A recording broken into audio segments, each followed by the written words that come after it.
Theory of point estimation deals with various properties of a point estimator and basic criteria of an estimator to be good one. But how to get a point estimator meaningfully is also an important issue. That's why we need to study the methods of point estimation. To this end, Professor R. A. Fisher will remain immortal for his pioneering method known as method of maximum likelihood. In this module, we will discuss this method from a conceptual viewpoint. In the context of point estimation, there are several methods to get a point estimator and a point estimate of a parameter. Those are method of maximum likelihood, method of moment, method of least squares, method of minimum chi-squares, method of modified minimum chi-squares, and so on. Generally, among all these, the most important and the most widely used one is the method of maximum likelihood. In many cases, the method yields very good estimators possessing various goodness properties of a point estimators like unbiasedness, minimum variance, consistency, efficiency, etc. This module primarily deals with the basic notions of likelihood and the method of maximum likelihood. Let us begin with a motivating example to share the basic idea of the method. Suppose a certain lion has three possible state of activities, namely very active, moderately active, and lethargic. Obviously, the probability distribution of the lion's hunting capacity is characterized by its state of activities. So here parameter theta equal to state of activity of the lion having its three known levels, say theta 1 equal to very active, theta 2 equal to moderately active, and theta 3 equal to lethargic. The known parameter space omega is the collection of all these levels of theta, that is theta 1, theta 2 and theta 3. Suppose each night this lion eats capital X animals with probability capital X equal to small x is f of x comma theta, say.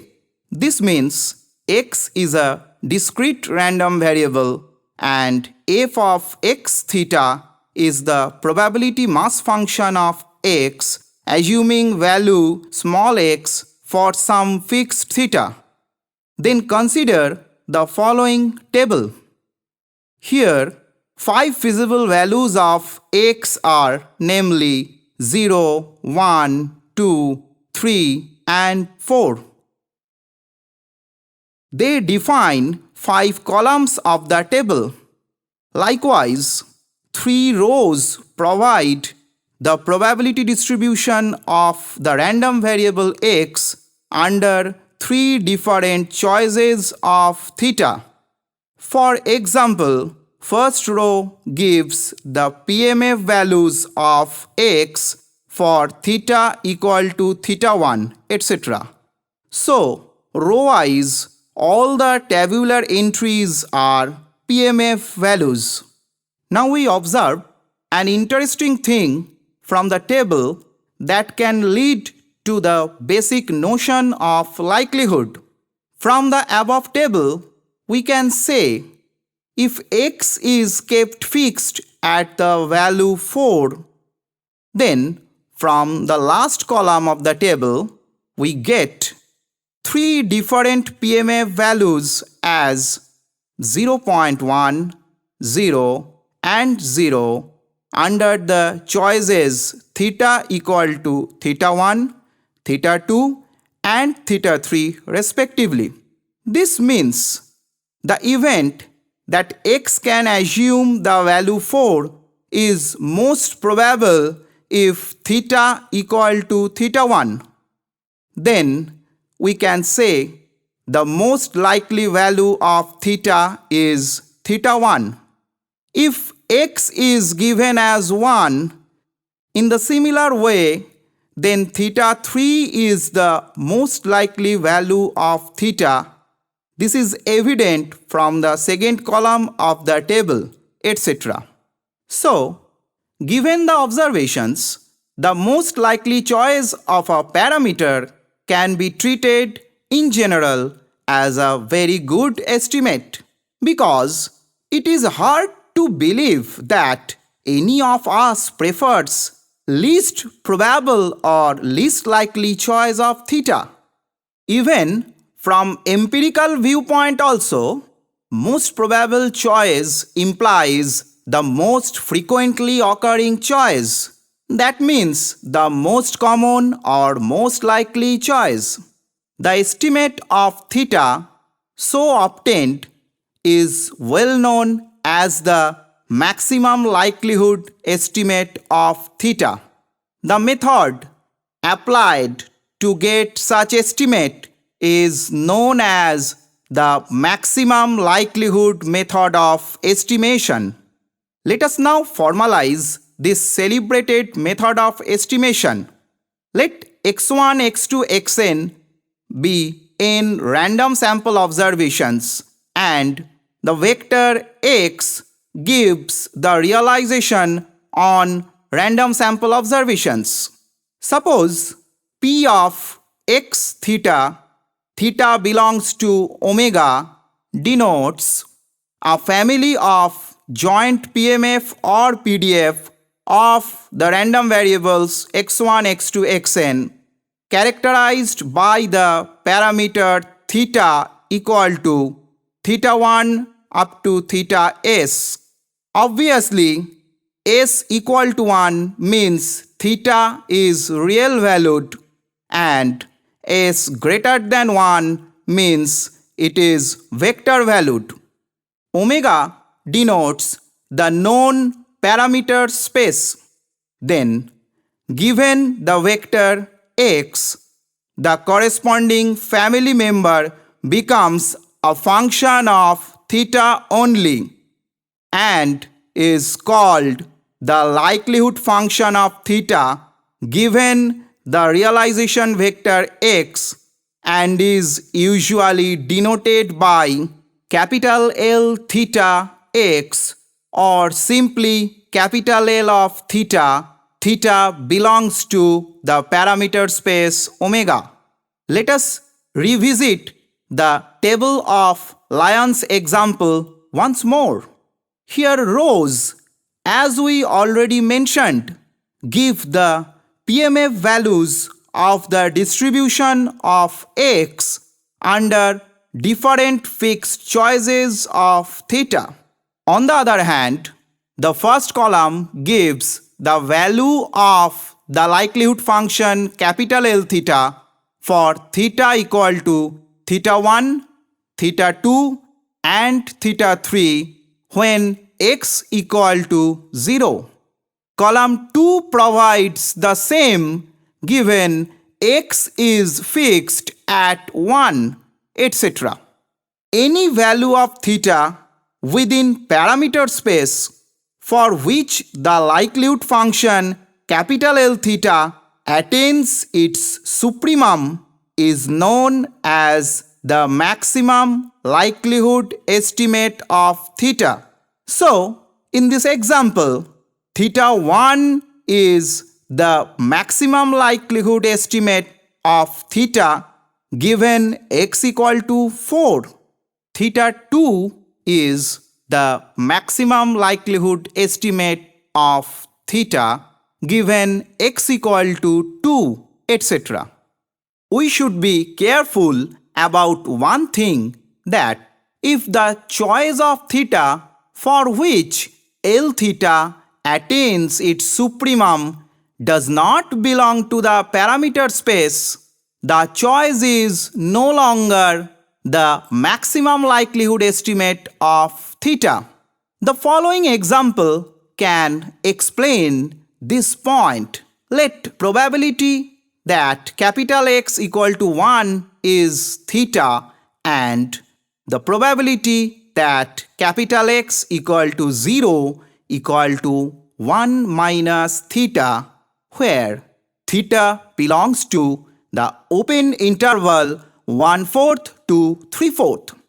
Then the likelihood function capital L theta given x equal to 1 equal to theta, which attains its supremum at theta equal to theta star, which is equal to 3/4 say, and the likelihood function capital L theta given x equal to 0 equal to 1 minus theta, which attains its supremum at theta equal to theta star equal to 1/4.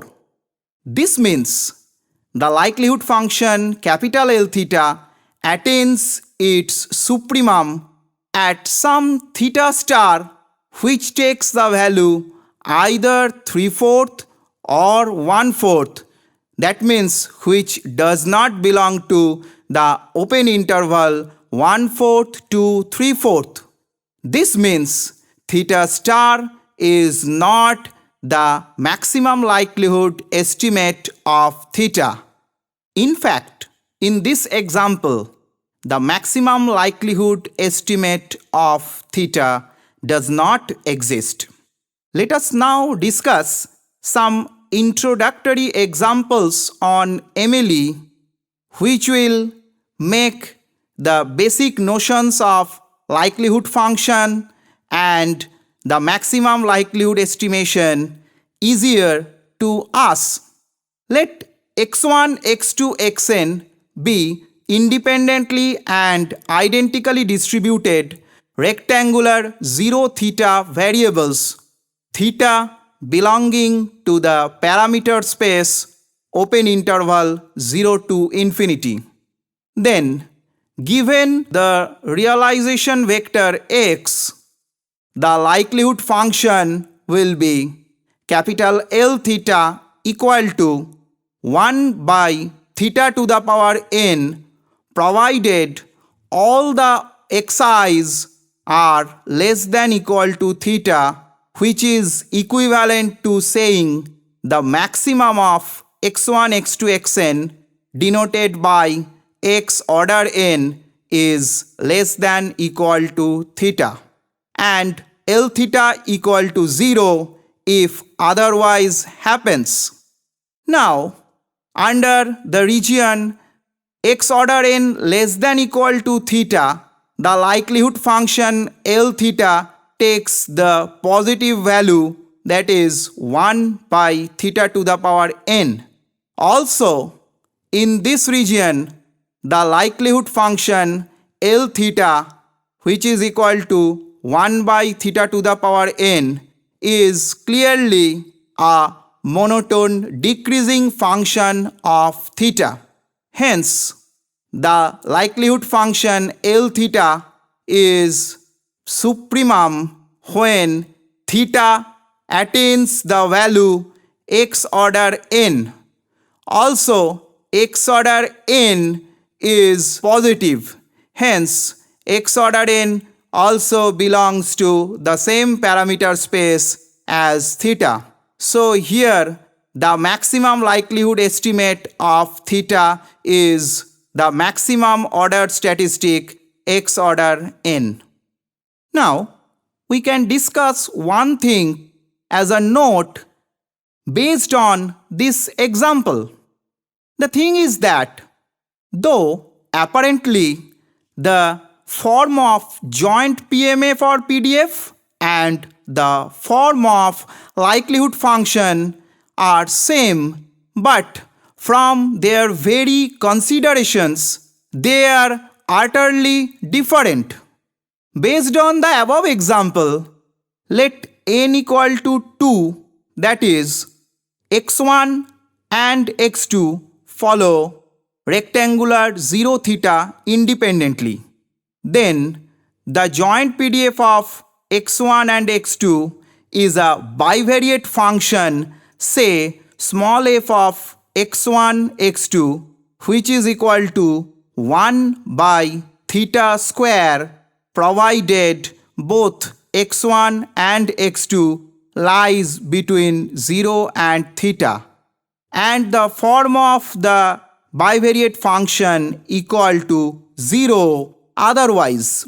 The corresponding graph is displayed in the subsequent slides, but the likelihood function for given x1 and x2 is a univariate function of theta, which is denoted by L theta equal to again 1 by theta square, provided x order 2, which is equal to maximum of x1 and x2 less than equal to theta less than infinity, and the likelihood function L theta equal to 0 otherwise.